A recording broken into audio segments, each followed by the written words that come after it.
sur les vidéos de génération connectée. Aujourd'hui, Sofiane, nous allons aborder quel thème? Alors aujourd'hui, D'Angelo, nous allons aborder le thème de la gestion des photos sur iPad ou iPhone. C'est parti!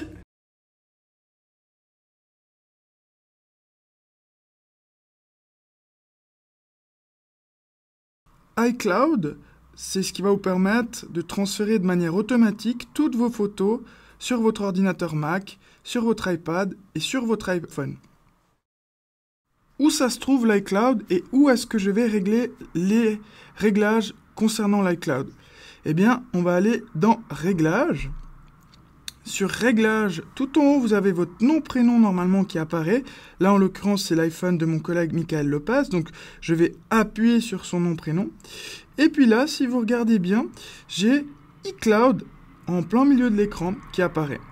Donc, je vais me rendre dans iCloud. Et puis là, au sommet, eh bien, j'ai le stockage. Qu'est-ce qui prend de l'espace sur mon iCloud avec la petite légende? Donc, le jaune pour photo, le violet pour la sauvegarde, le bleu pour l'email, etc., etc. Et un petit peu plus bas, on voit, c'est marqué Apps utilisant iCloud. Et c'est là où je vais venir régler les fonctions par rapport à mes photos. Donc si j'appuie sur Photos, et bien là, j'ai les trois options qui se présentent à moi, que je peux activer ou désactiver en tirant la pastille vers la gauche ou en tirant la pastille vers la droite. Et puis pour activer ce transfert automatique, cette synchronisation entre tous vos appareils vis-à-vis d'iCloud et vis-à-vis de vos photos, il va falloir activer ce qu'on appelle la photothèque iCloud. Et on voit sous chacune de ces trois catégories, vous avez la définition de ce que c'est. Mais pour vous, on va activer la photothèque iCloud simplement en tirant la petite pastille vers la droite pour que ça s'illumine en vert. En faisant cela, vous allez activer le transfert automatique entre les différents appareils qui contiennent votre compte iCloud.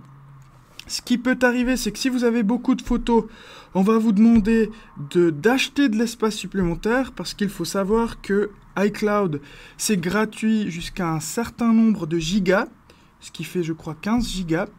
Mais après cette limite-là, si vous voulez avoir plus d'espace sur iCloud, il vous faudra acheter de l'espace supplémentaire, soit avec une carte de crédit, soit avec une carte Apple que vous trouvez en magasin. De cette manière-là, vous allez configurer vos appareils pour que toutes vos photos soient synchronisées et transférées entre les différents appareils. Pour partager une photo, maintenant, je vais vous montrer simplement comment ça se passe. Donc, je me rends sur une des photos, par exemple celle-ci que j'ai à l'écran. Et puis ensuite, le symbole, si vous regardez tout au fond, j'ai trois icônes. Un carré avec une flèche qui sort de ce carré, un cœur et une poubelle. Donc, moi, pour partager cette photo, je vais me rendre sur ce carré avec la petite flèche.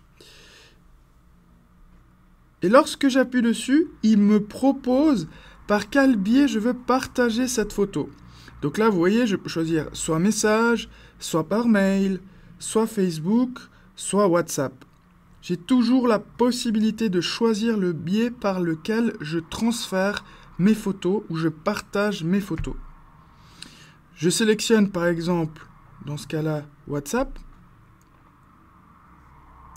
Et puis là, on va me proposer à quel contact je souhaite partager cette photo. Là, par exemple, je vais prendre SD informatique.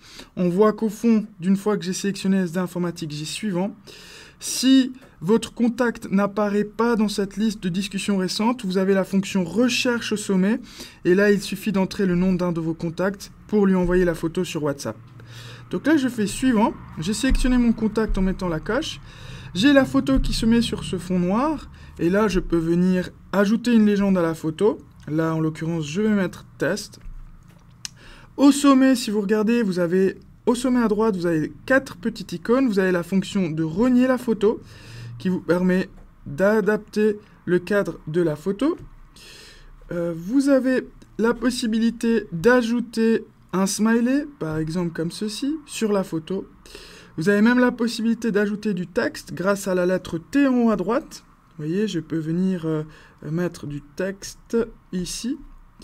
Du texte un petit peu drôle. Et j'ai même la possibilité avec le petit crayon tout en haut à droite de venir dessiner sur la photo si je veux par exemple entourer quelque chose, etc., etc.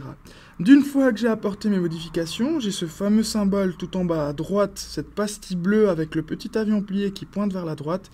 Si j'appuie dessus, ça envoie, ça partage la photo via WhatsApp. Bien sûr, on n'a pas de confirmation, mais si je retourne et que je vais maintenant dans WhatsApp et que je descends tout au fond dans le fil de la discussion, je vois que la photo que j'ai effectuée a été envoyée dans WhatsApp. Si je l'avais envoyée par mail, eh bien j'aurais retrouvé dans les éléments envoyés cette photo qui aurait été transmise par email. Voilà, je vous remercie d'avoir suivi cette vidéo. Si vous avez des questions, n'hésitez pas à prendre contact. Toutes les coordonnées se trouvent à la fin de cette vidéo. Merci beaucoup, au revoir. Et retrouvez-nous chaque semaine pour une nouvelle vidéo. Alors vidéo qui sera disponible sur le site de Génération, sur le site de SD Informatique et sur YouTube bien évidemment. Alors chacune de ces vidéos présentera l'un des thèmes abordés durant les ateliers Génération Connectée 2018 qui ont lieu en ce moment même dans toute la Suisse romande. Si vous voulez plus d'informations à ce sujet, n'hésitez pas à vous rendre sur le site de Génération ou alors de les contacter par téléphone ou par email. Et puis en attendant, nous on vous dit à très bientôt.